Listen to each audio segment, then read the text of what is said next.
आज भाजपा और कांग्रेस पर जमकर बरसे उत्तर प्रदेश के पूर्व मुख्यमंत्री अखिलेश यादव।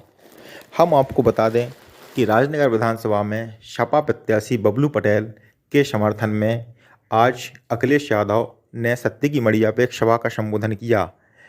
उनने सभा पर भाजपा पर नौकरियों और रोजगार छीनने सहित कई गंभीर आरोप लगाए और कहा कि भाजपा नहीं चाहती है कि गरीबी हटे।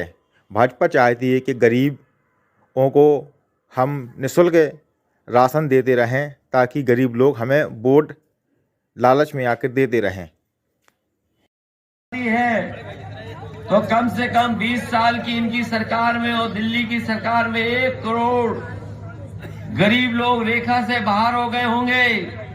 और अगर 1 करोड़ मध्य प्रदेश में गरीबी रेखा से बाहर हुए होंगे तो यहाँ पर भी छतरपुर और खजुराहो और इस विधानसभा के लोग भी गरीबी रेखा से बाहर निकले होंगे। बताओ यहाँ बैठे लोग, अगर हम बीजेपी की बात मान लें तो क्या आप लोगों की गरीबी खत्म हो गई है? क्या गरीबी रेखा से बाहर आ गए आप? कितना बड़ा झूठ बोला जा रहा है प्रधानमंत्री जी की तरफ से। और अब कह रहे हैं कि राशन जो हम देते थे अब 5 साल और राशन देंगे। जो राशन देने वाले लोग हैं वो कभी भी आपको गरीबी से बाहर नहीं निकलने देंगे। वो चाहते हैं कि गांव के रहने वाले लोग गरीब बने रहें और हम राशन देते रहें और राशन के लालच में हम उससे वोट लेते रहें। ये साजिश है, षड्यंत्र है हमारे गरीबों के खिलाफ। जहां तक हमारे कांग्रेस वाले साथियों का सवाल है, मैं तो आसपास कई बार कई गांव में आसपास होकर के आया हूं। मुझे याद है जब मैं चुनाव प्रचार शुरू किया था, बबलू पटेल जी हमें आदिवासियों के बीच में लेके गए थे। मैंने देखा जाते जाते हर गांव में अभी भी कच्चे मकान हैं। वो मकान है जो कभी आपके दादा ने बनवाए होंगे, आपके पिताजी ने बनवाए, या पुराने घर हैं 40 साल पुराने। अभी भी गरीबों को आवास ये सरकार नहीं दे पाई। सोचो, दिल्ली की सरकार 10 साल की और मध्य प्रदेश की 20 साल की सरकार बीजेपी ने आपको मकान नहीं दिए। पहले कांग्रेस ने नहीं बनने दिए गरीबों के घर और अब बीजेपी वालों ने नहीं बनने दिए।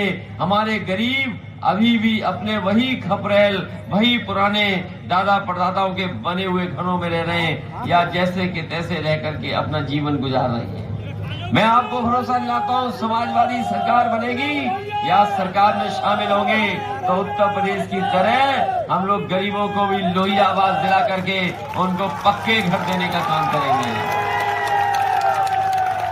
ये बीजेपी और कांग्रेस वाले पूछते ये समाजवादी लोग कौन हैं? ये समाजवादी लोग कौन हैं? मैं केवल 2-3 उदाहरण देना चाहता हूं जो हम समाजवादियों ने उत्तर प्रदेश में काम किए। आपने देखा होगा, एक बार प्रधानमंत्री जी देश के सबसे बेहतरीन हवाई जहाज में बैठ करके, जो सबसे बेहतरीन एयरफोर्स का है हवाई जहाज, वायुसेना का सबसे बड़ा सबसे भारी वाहन, उसमें बैठ करके सड़क पे उतरे थे। अगर किसी ने भी देश में ऐसी सड़क बनाई जहां पर कभी भी हवाई जहाज उतर सकता है तो वो समाजवादियों ने बना करके दिखाई। बताओ, वो तस्वीरें आपने देखी होंगी। बताओ, मदद करोगे कि नहीं करोगे? जिताओगे बबलू को? बताओ, बबलू पटेल आपके जैसा है कि नहीं है? बताओ, आपके बीच का है कि नहीं है? बताओ, गरीब है कि नहीं है? तो बताओ, आप गरीब लोग गरीब की मदद करोगे कि नहीं करोगे? बीजेपी ने महंगाई बढ़ाई कि नहीं बढ़ाई? बेरोजगारी बढ़ाई कि नहीं बढ़ाई?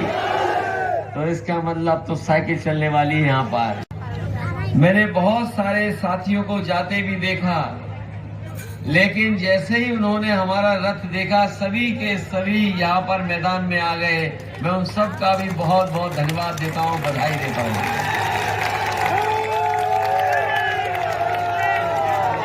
ये चुनाव, मध्य प्रदेश का चुनाव आप 5 साल के बाद देख रहे हैं। 5 साल बाद आपको अपने नेता को चुनने का मौका मिल रहा है और इस बार अगर आप चूक जाओगे तो अगले 5 साल आपको इंतजार करना पड़ेगा। मैं आपसे निवेदन और अपील करने आया हूं, दूसरे दलों के जो नेता हैं वो जीत जाएंगे अगर, तो उससे कोई इतिहास बनने वाला नहीं है, न कोई खबर बनेगी।